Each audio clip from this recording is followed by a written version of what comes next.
feeling for the horse. And therefore, I think it's now interesting to ask, yeah, what will you do the next days? What will you do maybe in a period of 2 months? And what is the goal from the competitor's point of view for this season? Yeah, and if you don't mind, I'd just like to try and answer your question yes, as well. Yeah, yeah. What I've been doing with this horse. So first of all, with the connection, I want to make sure that going forward, stopping, turning left, and turning right, and all those basic things I could do without the bit at all. I could do it, I could do it just the next strap around the horse, so that the understanding is there. And then the second thing I think is that as I go, the consistency of the contact is more important than the lightness of the contact, so that they really have something that they can depend on. They know where my position is, and they know where my hands are, and they know where the tension is. And then the third thing that I hope is that as he gets stronger, that contact will get lighter. The consistency will stay, but it will get lighter as he gets stronger. Exactly. And then for where he's going the next little while, he's going to be competing at the prelim level, which is like Chris said, yesterday, one star. And hopefully by the summer he'll be able to do a 1-star, and then we'll see, how strong he gets. And I think a lot of the dressage, the shoulder in, the transitions will help his jumping a lot. I think even more than jumping, the dressage will help his jumping.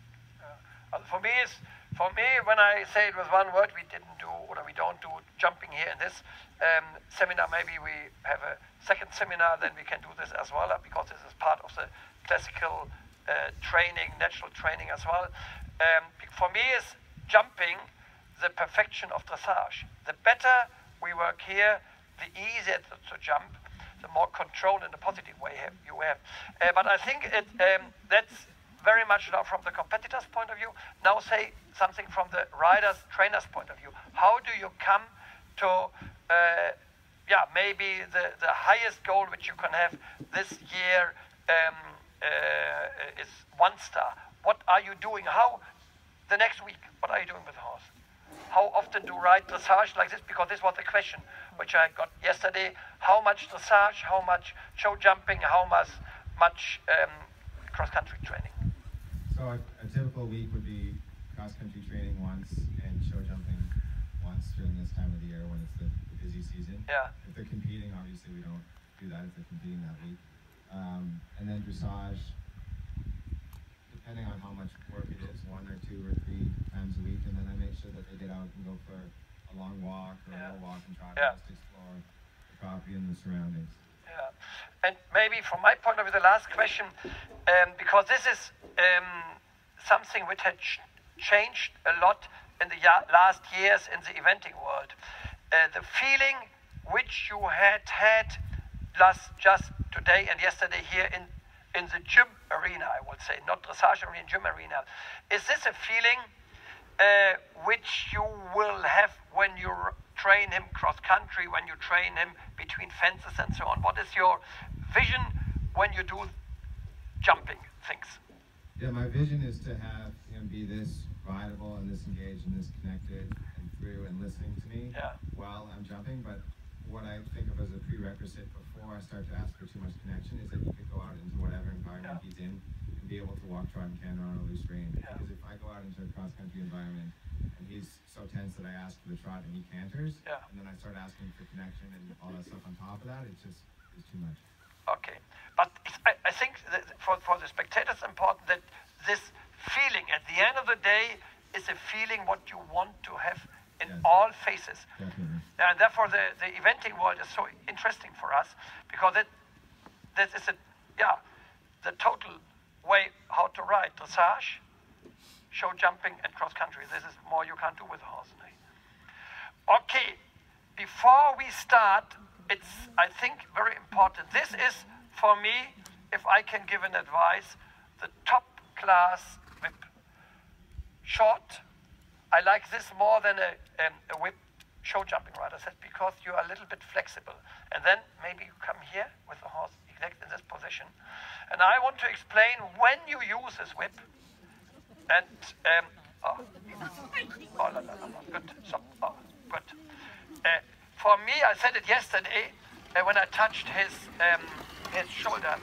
This part is not very sensitive. And therefore, I often said to him and to Linda in the morning, I said it quite often yesterday, when you use the whip here, so that the horse knows when the leg is coming, I have to move. And often, if the horse is sensitive, it's enough the whip is there. Or you don't need the whip, but or here. And if it's not listening, a little bit like this, and then more or less.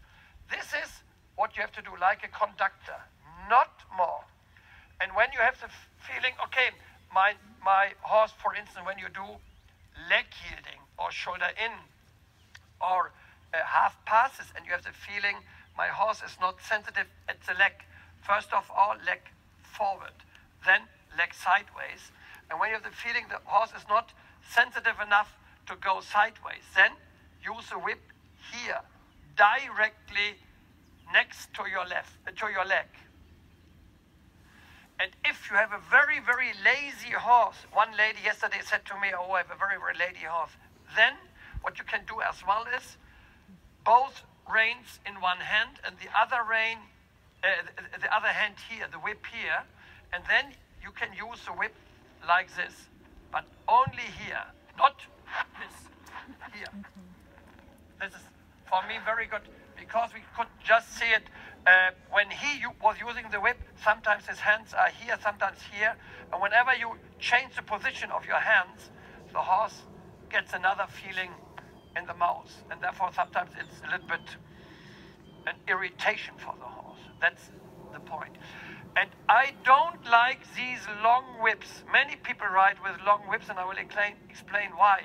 They use a long whip here. In Germany, all the young ladies, they always, when they have Christmas, the grandmothers and godmothers and godfathers, mainly godmothers, they always buy whips, and then they go into a tech shop, and then they, 1 meter 50 is better than 1 meter 20. And then they do this. Oh, this. When you do this, you come always here in this part. You see how sensitive a horse is. You see, the horses hate this. And the longer the whip is, the less sensitive you are, the less influence you have where you touch the horse. So, and can you bring the horse in the, again? At the end, he will hate me. And when you use a whip, you have to do it exactly in the way you want to do it, and not, the whip is here and you have no influence. Then the more the more the horse is a typical mare or a stallion, the more problems you get. Often the geldings are horses who forgive more, but when you ride proper mares, and when I think Alexandra's Trakehner mare, when you use a whip in the wrong way, nightmare. And stallions often. And then the last thing is, what many people think, and I know that Arthur Cottas is in America very famous. He comes from Vienna Spanish riding school, and they do a lot working in hand. If you are on a true high level and you use the whip while you think, okay, I want to make the hind leg more active. Look to his right hind leg. He's resting the hind leg. Our incoming judge, the right hind leg is more weak than the left hind leg. Therefore, he's resting. Nicht? When you are on a really true high level, then you can use the whip, a longer whip, at the hind leg. But now the question for all of you, in which situation are you doing this? That's the secret. In the situation when the horse is on the way to go. Tack. Tack.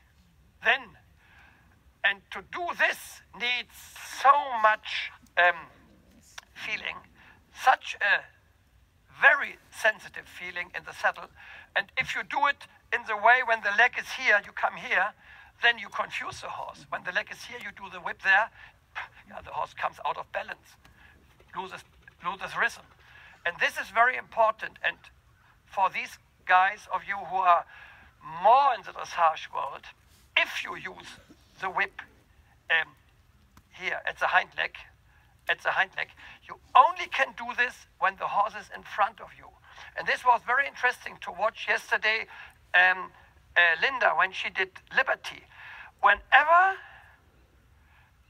Jessie was in front of her tongue or in front of her body language, he did it, then everything works. When he was a little bit behind her, no chance. And then he didn't start to canter, or he was not so sensitive to her aids. And this is exactly the same thing in the saddle as well. When the horse is in front of you, and you have the sensitivity to know when the right hind leg is going just from the ground, the horse has to be in front of you. If the horse is not in front of your driving aids, not in front of your swinging, then you always will have resistance. Whip comes, resistance. Whip comes, resistance. This is very important. When you have resistance, I have to start the sentence other way around. When you use the whip and you have the feeling there's resistance, don't use the whip and ask, oh, what did I do in the wrong way? Because when there's resistance, something is wrong. And the whip is not, and I want to underline this, to punish a horse. The whip is just to give the horse a feeling, stay in front, maintain rhythm, get a little bit more impulsion, get a little bit more cadence, and we could see it in a wonderful way on a higher level with Linda and Jessie. We saw it on a little bit lower level, how he was able to bring the horse in front, but that's it. It's not punishing the horse. It's for me very, very important. Yeah, and this whip is for me the whip you should use, maybe 90 centimeter or so. Okay, and this is a good way to use. Okay.